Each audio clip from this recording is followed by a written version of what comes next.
Hello, everyone, and thank you for joining us for our inaugural virtual roundtable conversation, a designer's view from a female perspective. Had I been a little more creative, that would have been the tag for it. We have with us Deb and Diane, who are going to engage in conversation with each other about what it's like to be designers in a very male dominated field. I am going to go over a few ground rules, if you will, some constitutional rules here that will stay in place. We will abide by the Constitution. You are all on mute and you will stay on mute. I will keep you on mute while our guests converse with each other. They're going to ask each other questions and answer each other's questions. And as you listen, you can put questions in the chat. And toward the end, maybe about 15 or 20 minutes before 3 o'clock, I will start relaying your questions to them. You can let me know if you want to use your own voice and ask your question yourself, if you would just like for me to relay it for you. Either way will be fine with us. I do want you to know that we are recording these virtual roundtable conversations and discussions. So if you do not want your beautiful faces seen on our social media site or our webpage, you can turn your camera off, which is fine with us. But I think you're all beautiful. You know that if you've ever been in one of my what do you call it, Alex? Those things at the top of the show. We haven't had theater in so long. I'm starting to forget terminology. Pre-show, right? If you've ever heard one of my pre-show conversations, I love to tell the audience how gorgeous and beautiful they are. So if you want us to see your gorgeous, beautiful faces, turn your cameras on. And if you want to deprive us of your beautiful faces, you can keep them off. Without any further ado, I am going to turn this over to our lovely guest, and they are actually going to tell you about themselves and ask each other questions that will give us a little bit more insight about the world of design from a female perspective. And you're on. Right. Well, hey, Diane, I just met you 15 minutes ago. Yeah.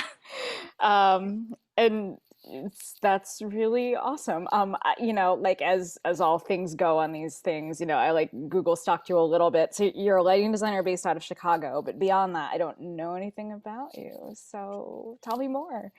Um, uh, there's not a lot more to tell. I am a lighting designer based in Chicago. I'm a mom.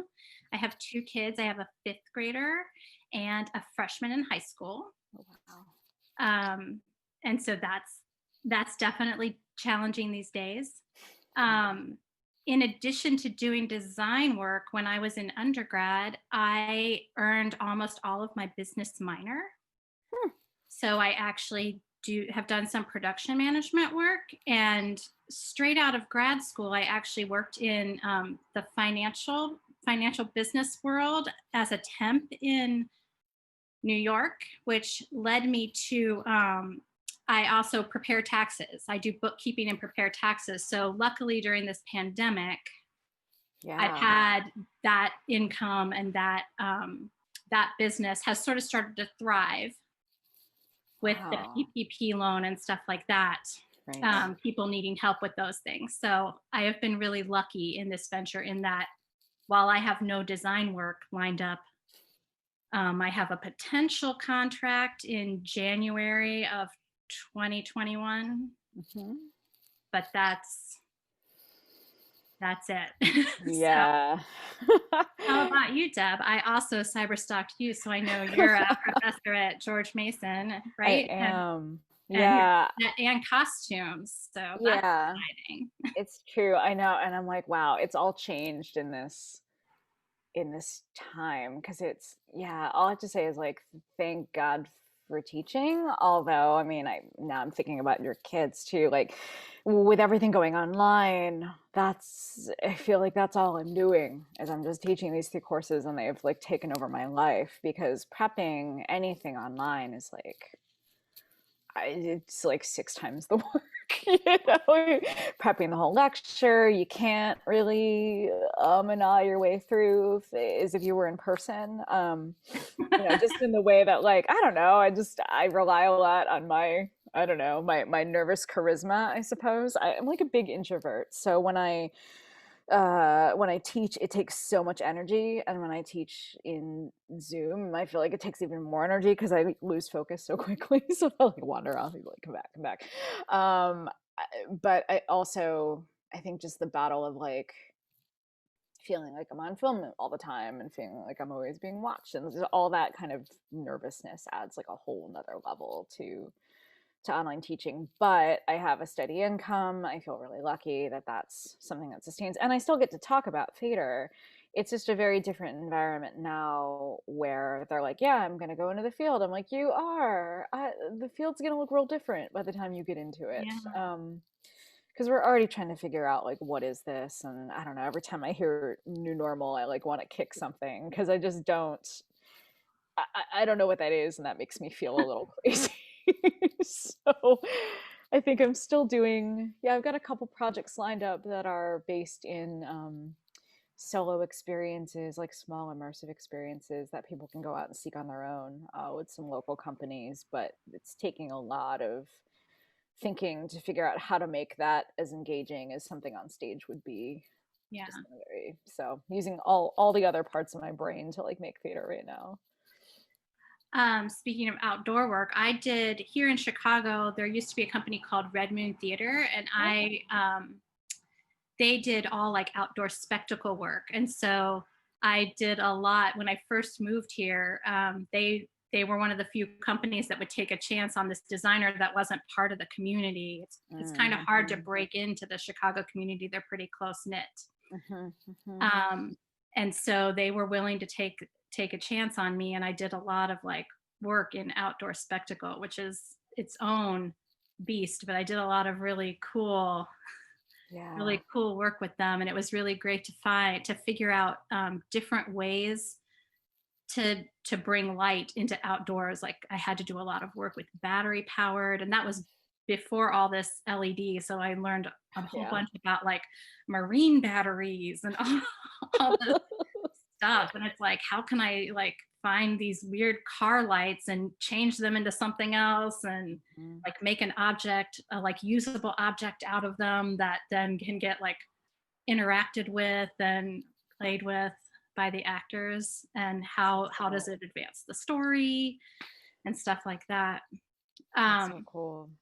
But so nowadays with Zoom, I have nothing. But have you, I just got an email about someone was complaining about Zoom stuff, about how people aren't paying attention to like setting and costume and when people are doing these Zoom readings. Have you had anybody approach you to help with like Zoom theater?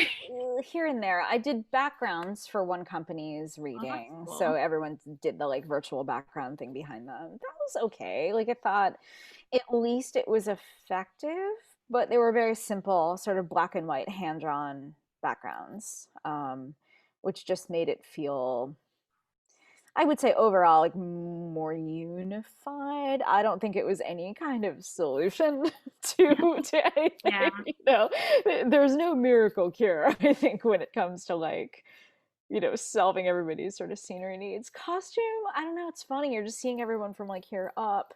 Or maybe you're seeing them, you know, they're standing up and they're looking away. Like my husband is a director, and he's directed several Zoom readings, and he's been very, very clever.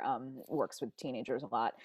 But you know, overall, like I think it's good if you can come up with sort of a neutral thing, but also I'm paying attention to people's faces on Zoom. I'm not necessarily paying attention to like everything else. I mean, I sort of joke that I've worn more makeup during this pandemic than I ever have ever. You know, because I'm just like, oh, right, under camera, my eyebrows disappear. I should do something with that.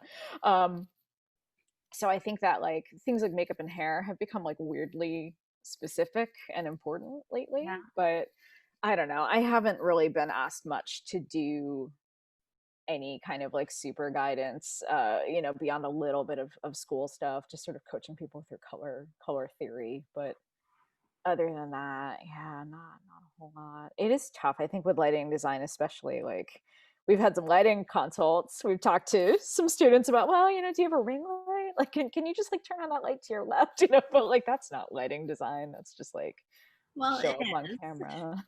I always joke that I have the weirdest job in the world because I'm like, it's like, oh, it's dark over there. You should turn on a light. That's Yeah. that's what I do. But I just make it look really pretty. Right. which is why you do what you do. Yeah. I'm like, does that thing work over there? I studied lighting back in undergrad for like a year, you know, enough to understand what was going on with color, but I think that Yeah. was about the extent to where I I ended up. did.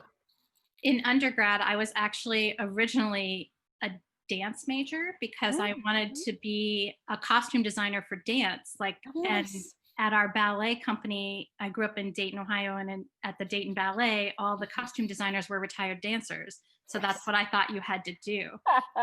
And when I found out it was its own degree, I like within 2 weeks I was a design tech major.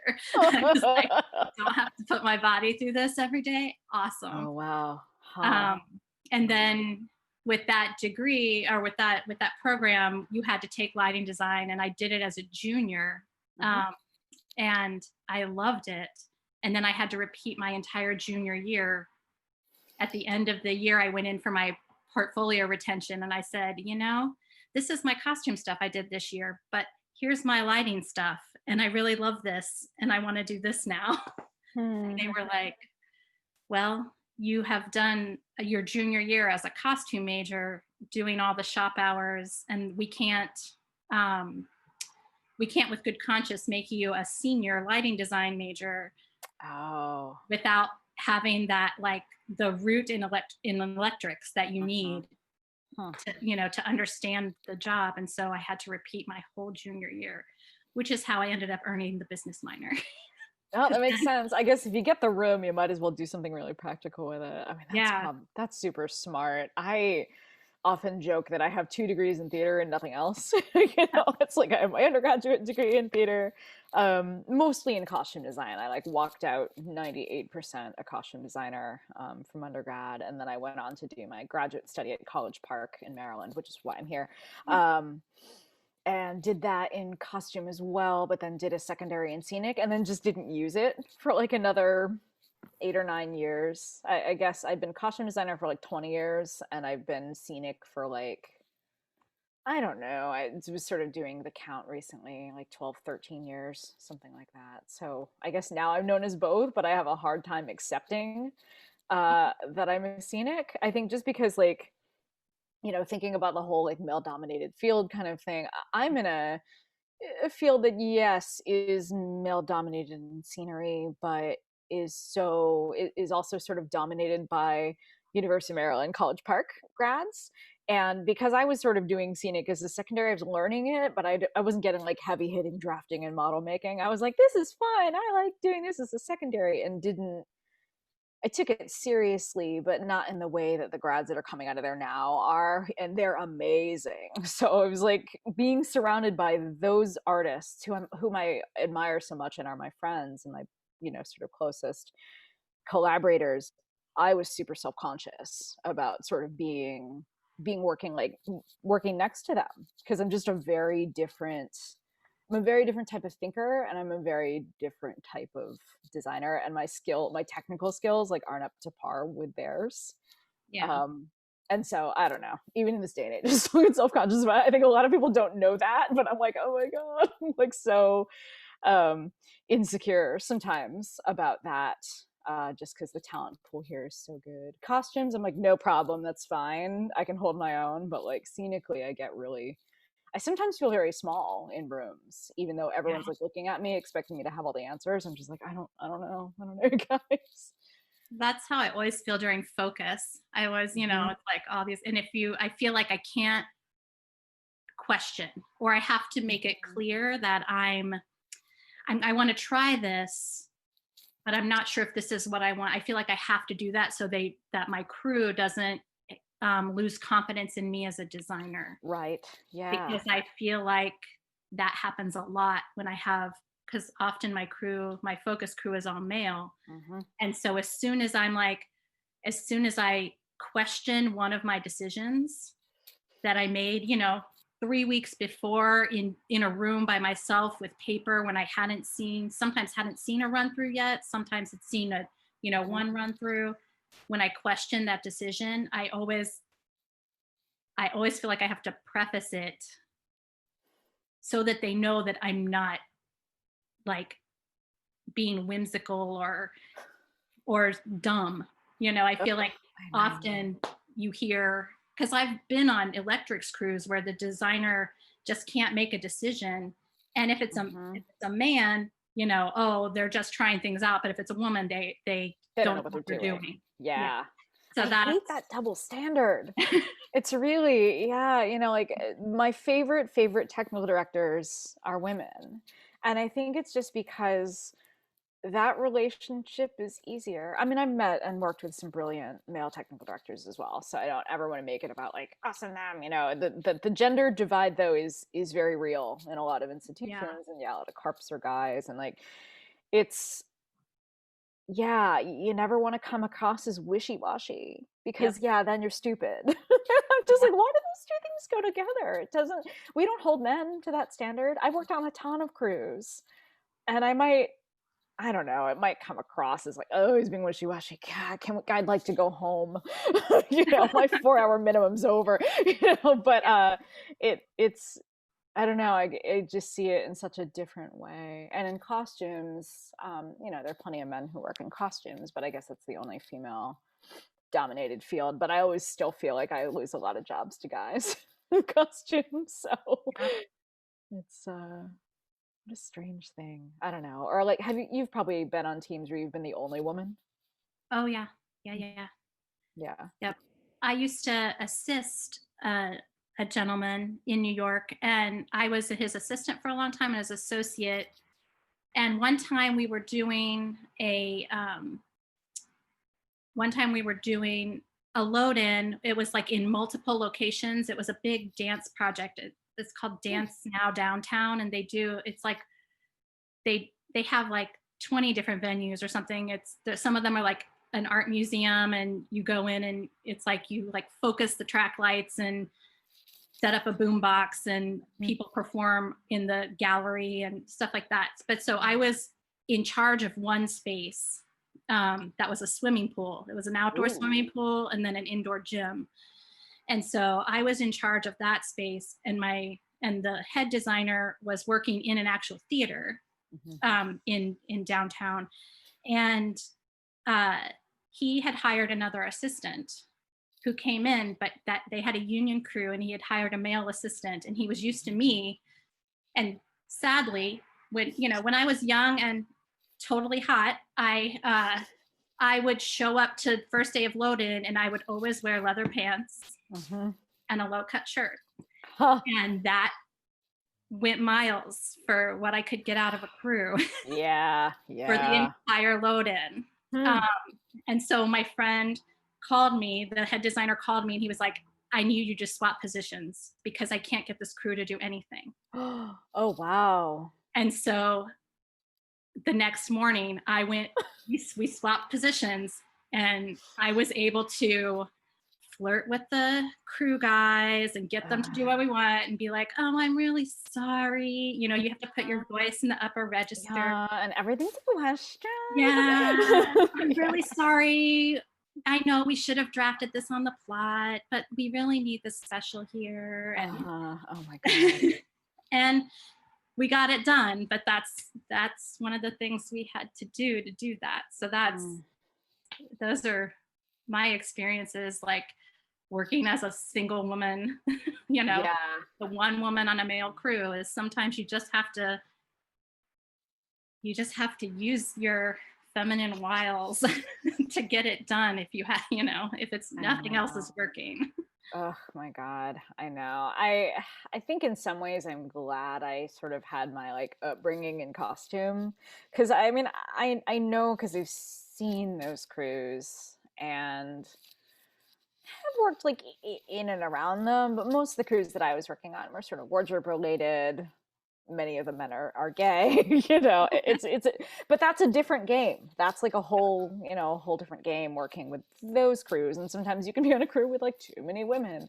And so there's a whole different series of odd communication and passive aggression, and like it's, all those things like are really, really different. So I think it's just, Yep. you get to know humans, and I think it's one of the ways that I've sort of learned to cope, that I was like, everyone's just a human who has needs and wants and desires that have everything and nothing to do with you right now, and you just want to get this done. So everybody becomes very neutral in my Yep. mind. It's the only way that I can sort of get through things. But yeah, I've had many friends who worked in carpentry and props who are female over the years, and yeah, just sort of like watching them do the leather pant low cut I'm stupid thing, and I'm just like, oh god, it's so, oh, it's cringy. Yep. But I understand, because there are definitely a lot of stagehands out there that are jerks, and frankly, run by not their brains. So hopefully that's changing. I don't know. Yeah, I was I have gonna say high this hopes was for the 20 years industry. ago, so hopefully. Yeah, indeed. Because I definitely remember that at the start of my career, but I don't. I guess I'm not around it as much now. And all the union crews that I work with, they're amazing. Every single one of them are So, fantastic. So I haven't seen it go badly in many yeah, years. But I'm also like not 20 and 120 pounds anymore. So like, right. it's I am gray haired and kind of bitter. And like it just, I run myself in a very different way. Yeah. It's taken me a long time to Well, I build. think especially when you're young, you have to, you Mhm. know, you don't have a lot of respect when you go into a crew. Like now I get a lot more respect Mhm. when I meet a crew, because I am sometimes older than some of them, Yep. and clearly have been doing this for a while. Mhm. And back then, it's like my first show focusing at a Lort theater, and Mhm. you know, or going in as an assistant, in Yeah. an off Broadway house or in a Broadway house. And you know, what Mhm. do I need to make that crew give me? And I don't know, I wouldn't say it was respect, but to get them to do what I needed them to do. Yeah, I know. It's like, I don't need your respect. I just need your attention, and I just want you to do Yeah. your job. I can't remember. There's a famous lighting designer. I can't remember who it is. I don't want to say. I feel like it was either Beverly Emmons or Pat Collins, but I'm not positive. So please Mm. don't quote me on any of this. But that there's a famous saying where they're like, they can call me honey, baby, sugar, sweetie, whatever they want all day long as they Mhm. put the light where I want it, when I want it. And Right? that's, Yep. yeah, No, it's very true. I feel like the last time that I can recall receiving like truly sexist behavior was on a film set. And yeah, it's like that's it. I'm just like, you know what? We're good. I'm just going to completely ignore you and just pretend that I just didn't hear anything you said, because I don't feel like tearing anybody a new anything. And I just like, I find that getting angry just makes me tired, and I'm already tired, so it's 6 in the morning, just shut it. yeah, um, I didn't want to listen to this today. But I also feel like, I'm 42 now, and I spend most of my time working with college students. I'm not a mom, but I feel like I'm a mom to like 40, 20-year-olds. But it's a different kind of thing. But I did get to the point, I think, when I turned 40, that I was like, oh, I'm now of the age where I feel like I've sort of earned where I got to. Like my sort of desire met up finally with like yeah, like where I wanted to get in life, and I stopped caring about being self-conscious or not quite knowing what I was doing. I mean, obviously I'm still thinking about it now, but a lot of that sort of goes away just into the like, just let me do my job, and yes, I know what I'm doing. yeah, And if you have questions, I'll take your questions, but like that's not gonna cut me down like it would have even 5 years ago. I think, yeah. where I would have been like, no, I mean, I'm okay. Like, I think that's what I want. I'm sorry, I made you move that 14 times. Now I'm like, move it again. I don't like it. you know. Yeah, Um, and maybe that's just like 20 years in the field too, because I've been lucky. I've been in DC for 20 years, so I've been working with the same 100 people. So I think I've been fortunate to build what I hope is a good reputation. I don't know what people say behind my back, but I'm also stopped caring about that. That I am who I am, and if you want to work with me, great, and if you don't, you don't. And yeah. so, But again, like that changes daily, and now pandemic, so I'm like, I don't know, do you want to work with me, do we get along? That's actually become my number one criteria. I just stopped work. I don't want to work with people that I just get a bad vibe off of anymore. Yeah. There's no time for that. Someone recently asked me, they were like, how much, would it be worth, or like, what would be your fee to design something? And I was like, well, there are a lot of factors that go into that. Like, Yeah. it depends on like, if I like the people, if I like the company, if I like the work, Mhm. if I need the work. And then also like how much the work is going to entail. Like sometimes people want me to come in and do an off night for them. And it's like, Mhm. oh yeah, I'll do that for like basically nothing, because it's like an off night show. I don't have to hang lights. I don't have, I just have to work. Mhm. I'm just going to go in and write some cues for them so that they Yeah. can have a show and I can help tell the story. Mhm. And sure, I'll do that for not very much money, but it's, Yeah. but it, like you say, if I don't enjoy the people, then you're gonna have to pay me a lot of money to be there. Right. The put up with your fee. Yeah, exactly. No, it's really true. Because, like, yeah, I sometimes I will work for beer, you know? That's Mhm. not true for everybody, but like, yeah, if it's a project that like all I have to do is come in and like give my opinion on what people are wearing, or, make a switch or accessorize people, yeah, that's cool. And like we get along and we can hang out afterwards, I'm all for it. Yeah. Um, but yeah, if I'm gonna have to work, 12-hour day with strangers, or, like just engaging with a ton of people that I wouldn't normally, yeah, there's a fee and there's regional minimums and I'm union and all those things, Yep. that it's like that go with that. There's reasons for unions, Yep. and I'm gonna lean into all of those reasons because yeah, it just keeps everybody from going insane and from getting completely and totally abused. Um, Yep. so. I was like, I had a train of thought and it just went away because I um so I'll go somewhere else. I love it. um so you're doing some outdoor solo projects coming up. uh, Yeah.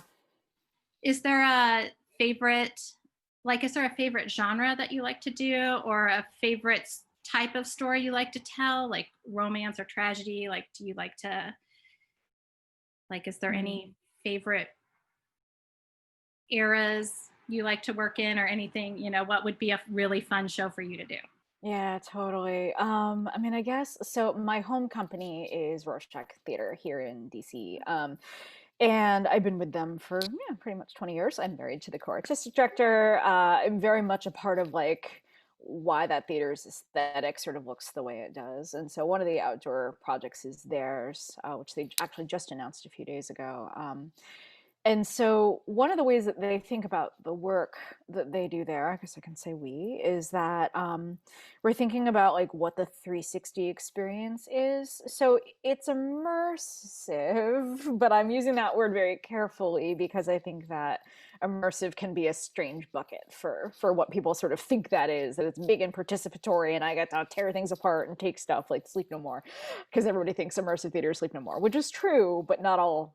Sleep No More is not all immersive theater.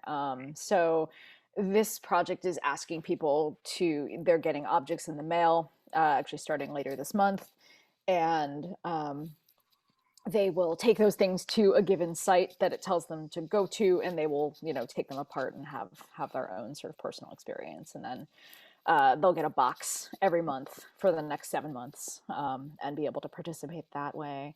So all the questions that we've been asking in our meetings together have all been about like, what, how much can we control? Can we control like when they open the thing, or, or that they don't take everything out, or that they go to the site but they forget all the stuff, or like, and we just don't have control over a lot of that. But I would say that work that really questions the audience experience, whatever genre that happens to be. A lot of what Rorschach does is magical realism, which really, sort of floats my boat. Actually, in one of our best known shows is a Lifeline Theater play, Robert Kozlerik's Neverwhere.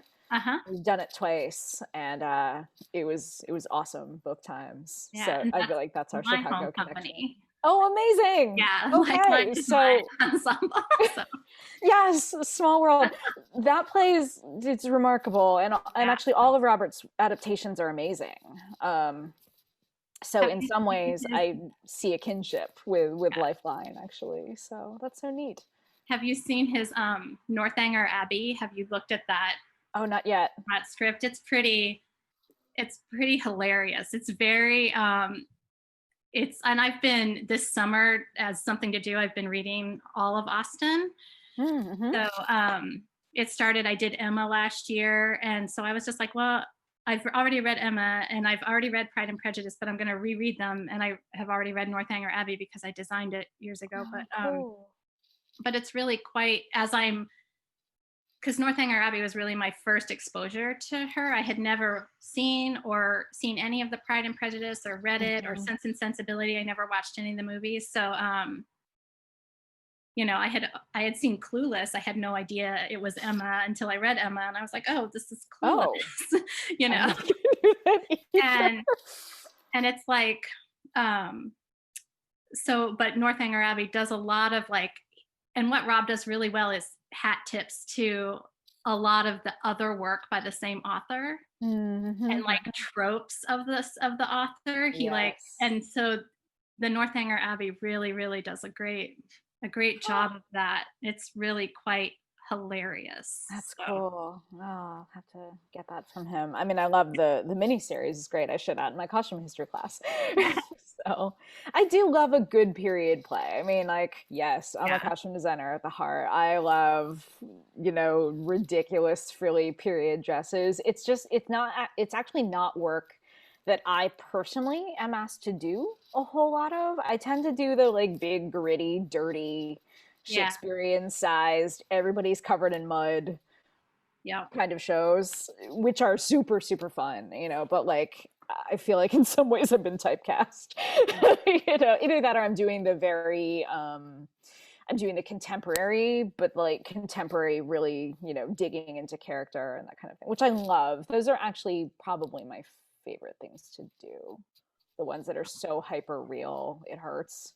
yeah, Um, you know, but I think it's just because I love psychology at the core. Like yeah, I'm not doing design because I love fashion or architecture. Like I'm a geek for those things, but at the core it's really about the people and like why people think and why they choose what they do. yeah.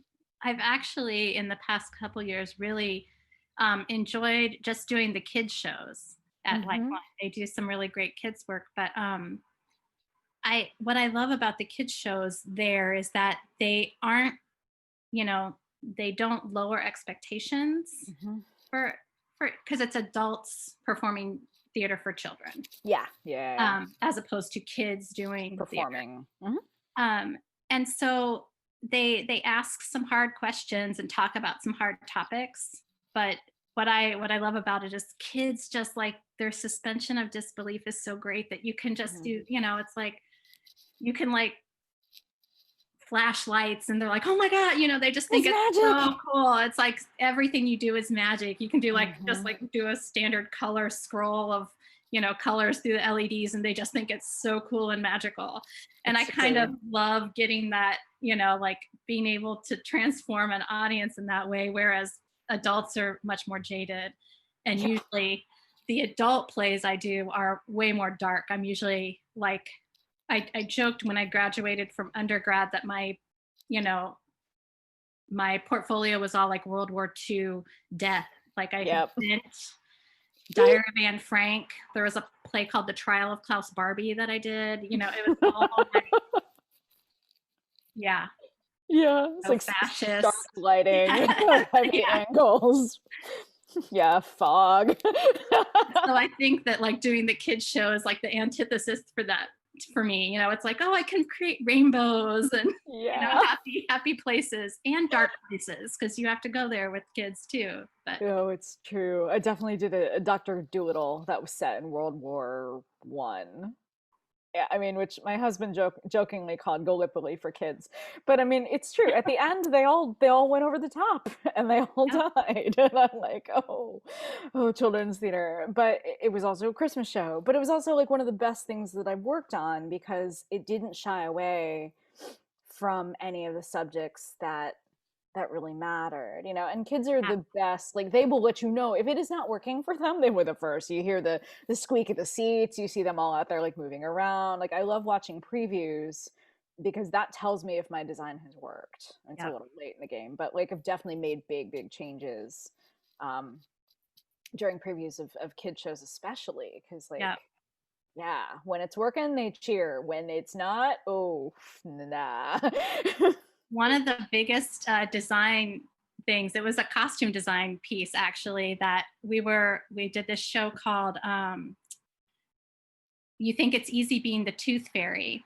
Mhm. And um, the girl comes out, like there's a whole song about trying to find the tooth fairy's dress, and the tooth fairy is not what you expect. She wears like a velour jumpsuit and is like down to business and makes her work out, and she's like, no, you have to work out so you can carry the quarters, and you can, you know Yeah. and you can dodge the pets, and you can do all these things to get the teeth. And Of um, course.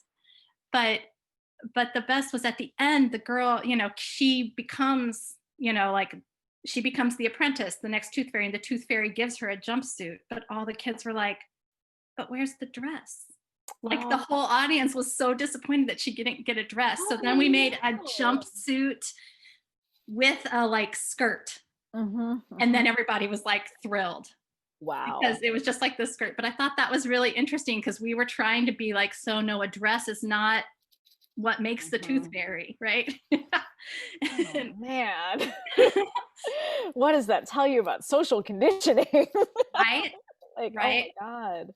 But part of me thinks that it was really because of the song, because she was, when she was, training to be the apprentice, she was so obsessed with the dress and getting to wear Mhm. the dress and finding the dress. And so Yeah. it made sense because it was part of her dream of what the tooth fairy was. Was to be the pretty Yeah, princess. Yeah. was to have a little bit of princess in there. So it was able, what we were able to do was meld the two That's into cool.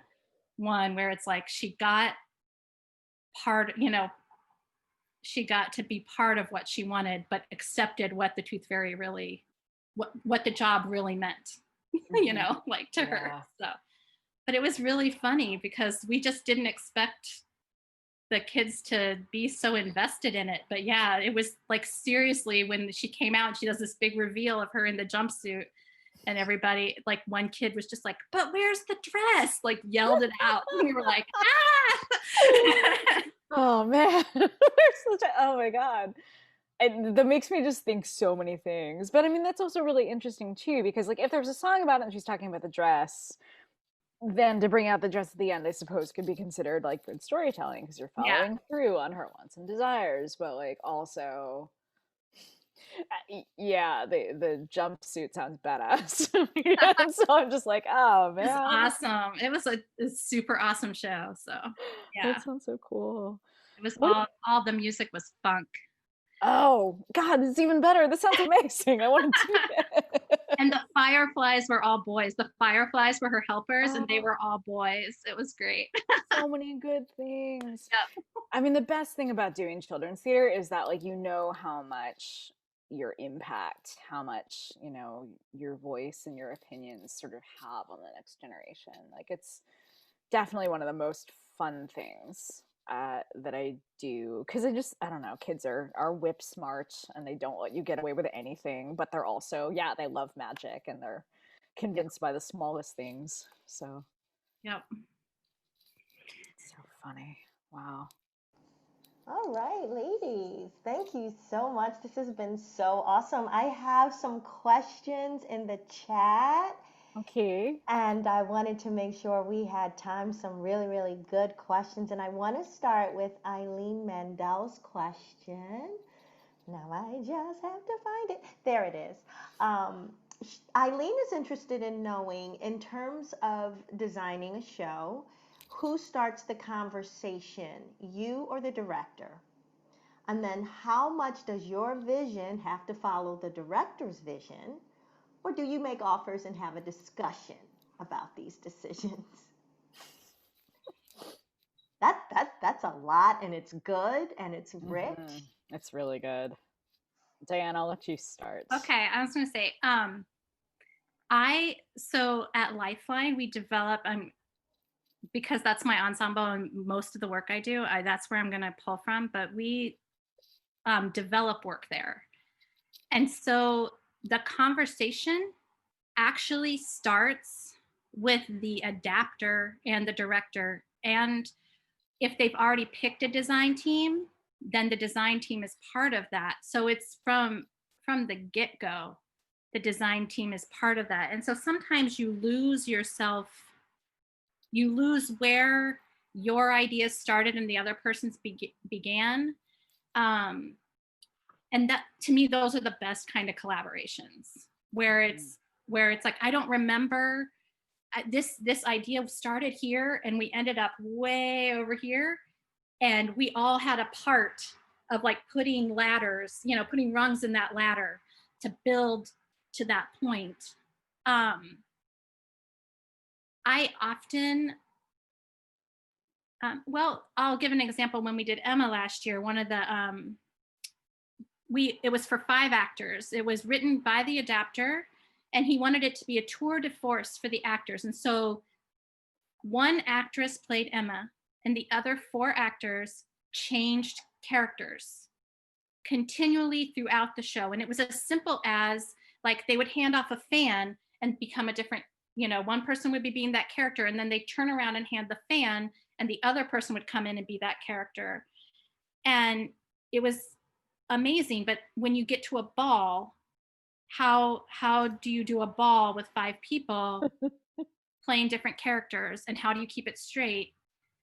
And one of the concepts was that we tried to do was that it was this troupe of actors that, they were doing, it was all old scenery. So it was all like painted muslin flats, and the scenery was all like trunks, and the mother who never talks, the elderly mother who never talks of the neighbors, of the chatty neighbors, was just a mannequin. She was an old wire dress form. And so they would just like roll her around to the party, and then she'd like go off to the corner, and somebody would go over and talk to her a little while. And then, but, but so that was the conceit, was that we were in this theater. And so I was like, well, what if, I know we're only supposed to have one ghost light, but what if we have one ghost light at the top of the show that, they come in and they manipulate, but then somehow more ghost lights appear, and those ghost lights, because we can make them battery powered, become the other people at the dance. Hmm. And so that is how that happened. Like, so people arranged them, and people would, like, when they would be dancing, and then they'd reach over and grab one and put them in where they were dancing, and roll off and become a different character. Wow. So that is one where I feel like my idea manifested and really helped with the storytelling of the moments throughout the play. So. That is so cool. Oh my God. I'm going to be thinking about that for a long time.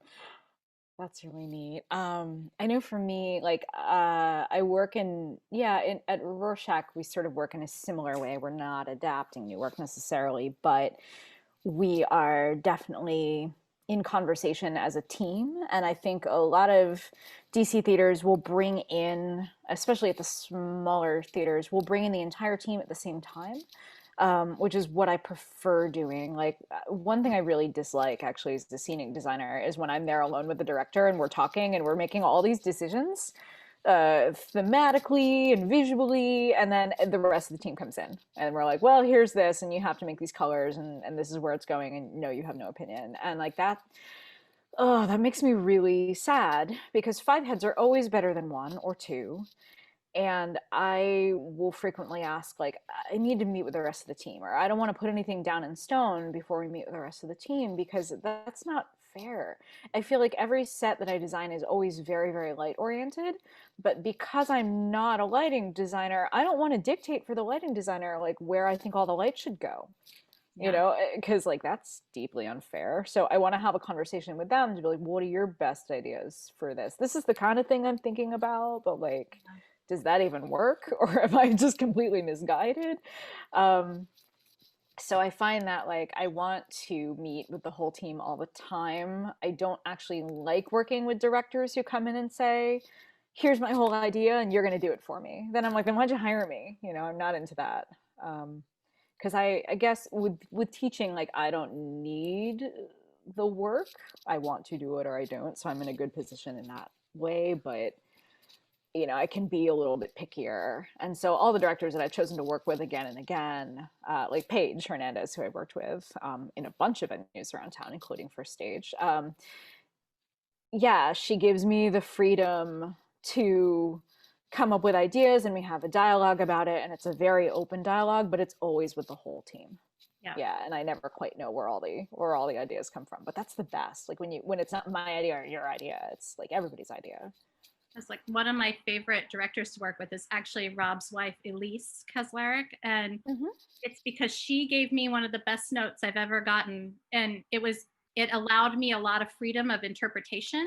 Mm-hmm. And it was like, if she came up and she said, well, if I tell you that section is not theatrical enough for me, is that enough information for me to give you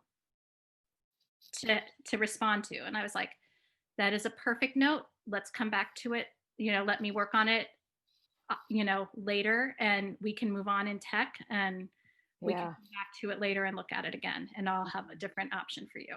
But Yeah. that note was perfect because it made me understand Mm-hmm. what her expectations were and Yeah. allowed me to interpret that as I saw fit. So Yeah, without her being like, no, that's wrong, and here's the answer that I want, which is right. also brutally Like, oh, annoying. can it be more blue? No, that's not. No, that's actually not. Tell me what problem you're having. Yeah. I love how you all are sharing this idea of the collaborative nature of theater. Deb, you made the comment, five heads are greater Mm-hmm. than one, and Diane has just given us very great examples of the collaborative nature of theater, which is absolutely awesome because that is what we're supposed to be doing, Yeah. correct? Collaborating. So it's nice that you have had some great collaborative experiences. Uh, we have another question Mm-hmm. from Gail, and I like this question because every space is different. And so Gail's question was, have you worked in a space, or what space have you worked in, or some of the spaces, the challenges, and a challenging space that you've worked in, and how did you solve that problem? It's such a good question. I'm thinking through like all of the spaces I worked in that have been challenges for very different reasons. Not First Stage, because we have the Yeah, best you know, stage oh no, ever there's no in the column in world. the middle of the audience. Let's And there's see. totally tons of wing space. There's tons of wing space. I know, right? Endless wing space. Uh, for me, I'm always fighting duct work. Every time and I'm sure this happens to Diane too. All these theaters are built with the HVAC inside the theater, and so I'm always hanging things in my scenery. So I'm always looking for like the places where I can hang them that they're least obtrusive and don't block a million lights. And then there's always some duct or some weird pipe that like is a water pipe, you know, something that you can't hang anything from, always in the middle of the space. But I'll let Diane answer this one too, because I'm just like, so many challenges. There's almost never a space that isn't posing some sort of bizarre problem I didn't foresee until I'm in load in. And then I'm like, no. I would say every space has its own unique set of challenges. The most challenging space I've ever worked in was, I think, like in my recollection, is there was a storefront here in Chicago, and I think it has closed down now, but the electric was really out of date, and as they had like expanded, it was all a big hodgepodge of stuff. So it was like a million adapters. I needed a million adapters because there were like three different kinds of plugs to plug into, and the lights had three different kinds of plugs on them because they were all lights that had been like donated. Mhm. And so what I ended up doing is just going, and anytime I loaded into that space after that was I just went to the rental company. I got a dozen adapters of every kind. And I was like, I'm going to rent all of these and then I'm going to bring half of them back on Wednesday. Yeah. And just so that I could have what I needed when we loaded in, because it was just, you just never knew if you had an Edison light and a twist lock or a stage pin. And, Oh my you God. know, it was a little crazy. So, Yeah.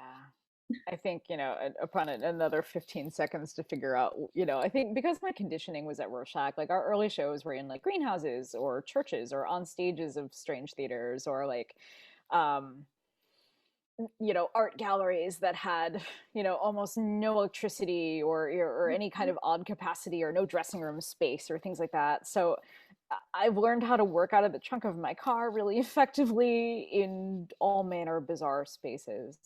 So I think in some ways, not growing up in sort of normal theatrical spaces, I feel well conditioned for the found space. yeah. Um, so in some ways, like, sure, everything's a problem, but everything is also like, it is what it is. Also, my undergraduate theater had these giant like hammer beams. It was like an old lodge room that had been turned into a black box. So like, yeah, the electricity was hinky and there were these giant wooden beams that would just like cast shadows on everything running through the entire space. So I think learning how to make theater in that, you learn very, very quickly that nothing is ever going to be easy. Yeah. I'm going to reiterate that power is always a big, like, power is Huge. also a big challenge in many, many spaces. Uh-huh. I Yeah. love that. The creativity of a designer. We have a really great question from Emily Wall. She is our associate producer at First Stage, and so she's going to ask her question. Yeah, hey, hi, it's so good to Hey. see you both. It's been so Yeah. long since I've been able to see either of you, so it's great to see your faces. Thank you so much. My question for both of you is one of the things that I've noticed as a woman working in the field is this sort of prevalence of um, theater companies that are drawing particular attention to all female design teams. You know, it's sort of their banner marquee, like, come see this all female design team. Like, it's sort of like their sales pitch. Yeah. Um, and I'm just curious to hear from you both a little bit about them, how you feel about it. I think maybe I'm somewhere in the middle of the spectrum. Like, it's a little virtue signaling and it's a little, you know, like it's an opportunity. And so I'm just sort of interested to hear your opinions on this sort of, call it not the existence of them, but the kind of marquee banner idea of them. Mhm. Hmm. For me, it depends on the show. I think if I'm doing a show about like Roe v. Wade or like women voting or then sure, I'm proud to be on a team that is all women. But can it be virtue signaling? Yes, it can be. I think in my mind, like I've been on like come see our old Asian design team, and I'm like, yeah, okay, like again, it's like it's cool, but I'm like, am I being used right now? So I think it depends on the team. I learned to design in a way that doesn't belie my gender, doesn't give away my gender. My name happens to be Deb, that happens to be a female name, but like whatever. I think I design in a way that is like neither masculine nor feminine. It's I'm just me. I'm just Deb who designs things. And so sure, people might say, oh well, that show really needed a woman's touch. Okay, if that's your opinion, but that's not how I think about it. In terms of any of the work that I do, you want honest to goodness, heavy tailoring, awesome looking men with big attention to detail. Sure, I'll do that. You want big romantic dresses that are the epitome of femininity. Sure, I can do that too. But like iron beams, sure, no problem. But like, I don't think about any of it in terms of like my gender and what that brings, unless it's a specifically like female driven story that I think could use my experience as a person. But it's about all for me. Yeah, I feel the same way. I feel a little bit like it's the hot new thing to do, and I don't think that it necessarily. There's definitely, depending on the subject matter, you can have a more sympathetic design as with an all female team, Mhm. but like you can tell a completely different story uh, with an all female team than you would with a male on the team as well. But I don't know that it's better or worse. Mhm. As like the one example I have is when we did at Next Theater here in Chicago, which again has also gone by the wayside. They did a play called years ago called Frozen. It's definitely not Disney's Frozen. It's about a serial killer, and a little girl who gets killed. And we had a female sound designer, and the show could have been so much like you had people come um, out of that show, and they sympathized. They were completely distraught because they actually sympathized with the serial killer in the end. Mhm. And it's partly because of the manipulation of the sound designer, right? And people were just like stunned that they came out of there like, wow, they really did wrong by that serial killer who killed her daughter. That woman was awful to him. Like who, and I don't know that you would have gotten that response with a male sound designer. I don't know that Hmm. they would have been able to play that sympathy, that like parental mother sympathy Mhm. part as well. Yeah, that's interesting. um, and gotten away with it. I think probably they would have gone with something a little harder edged, and he would have come out of there, but like thinking, yeah, he got what he deserved. So Yeah, that's wild. Oh my goodness, this has been so awesome, ladies. Thank you so much. We had a few more questions, but we're so close to time. People were interested in finding out what your advice would be to young female designers coming out of school or young women in general in terms of pursuing their dreams and making them happen and being a tour de force, which is one of my favorite terms. That Diane used today. So we think about that, and maybe we can put that on our website. That here's the answer to this question from both of your purviews. We'd love that. I want to thank our audience for being here. I want to thank the staff and the team for being here, and I also wanted to share with you next week. We have our very own Craig Wallace, our very own, as in the DMV, and also Ron O.J. Parson, who are going to tackle the discussion of redefining the classics. Who and what defines the nature of classical theater? We are in a new millennium, and is Shakespeare still the only classical period that's classical? Or are the 70s the classics now? Or are the 80s the classics now? We're becoming an older nation, and our landscape is changing. So very interested in talking with them about this topic. I have one more message in here. Let me make sure it's not for me. Oh no, Jane says thank you. Oh, I do want to say from Jane, she said this early on. She certainly understands what you mean about having worn more makeup um, during this particular time in our history than she's ever worn before. Thank you all so much. Thank you so much for joining us this afternoon. We certainly hope that you join us next week. Tell your friends to sign up as well. And this will be posted on our website as soon as I get this to Emily. We are working from home, so we are social distancing and staying safe so that when we come back, we will all be healthy and we'll all be safe. And we love you and we miss you so very much. Have a great Saturday afternoon, everyone.